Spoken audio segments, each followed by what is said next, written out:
Bonjour, ce diaporama expliqué pour vous présenter 3 temps du passé en anglais dont vous aurez besoin pour rédiger votre récit. Le premier est le plus simple puisqu'il s'appelle le prétérit simple, c'est celui que vous connaissez probablement déjà. Il est utilisé pour parler d'une action passée qui est en rupture avec le moment présent. Donc l'action a eu lieu dans le passé, elle est terminée, on n'en parle plus. Il se conjugue de façon très simple, soit le verbe est régulier et il prend la terminaison ed, soit le verbe est irrégulier et il s'agit de la forme de la deuxième colonne dans la liste des verbes irréguliers. Comment savoir si un verbe est régulier ou irrégulier? Il faut aller voir la liste. S'il est dedans, il est irrégulier. S'il ne l'est pas, on rajoute des. Attention, de nombreux verbes très courants sont irréguliers. Voilà, donc ils sont dans la liste. Elle est à connaître. Deuxième temps du passé, le prétérit ing. Donc ici, il s'agit d'une action en train de se dérouler à un moment précis dans le passé. Par exemple, hier, donc on est bien dans le passé, à 20h, il s'agit d'un moment précis.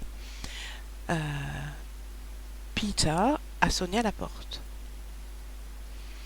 Et à ce moment précis, j'étais en train de faire la vaisselle. Donc j'avais commencé la vaisselle avant qu'il n'arrive et il m'a interrompu. Donc c'était bien hier, on était en rupture avec le présent.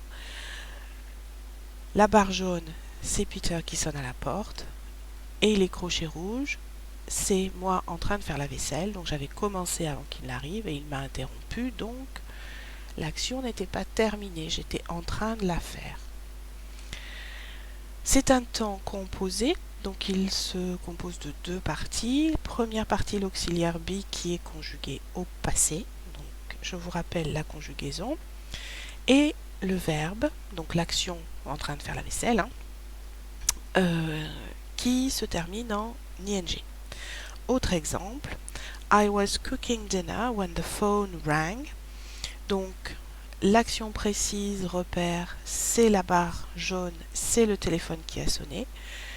Et les crochets rouges, was cooking dinner, c'est moi en train de préparer le repas. Dernier temps, le past perfect.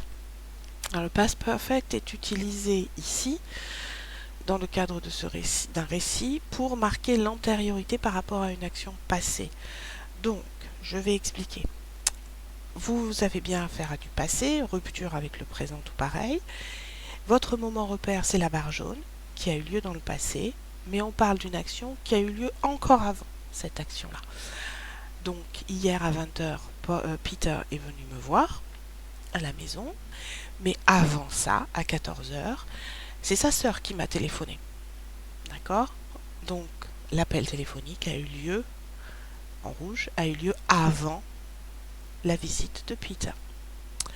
C'est un temps composé aussi, mais attention, ici, c'est l'auxiliaire have qui est conjugué au passé.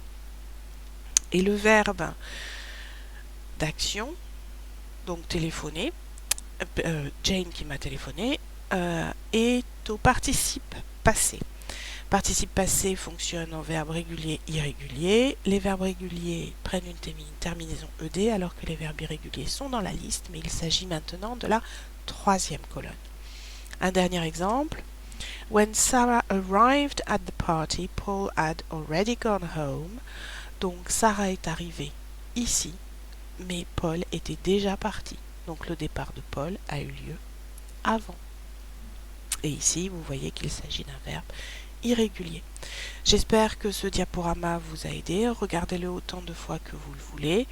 Et n'oubliez pas de noter vos questions pour me les poser en classe. Au revoir.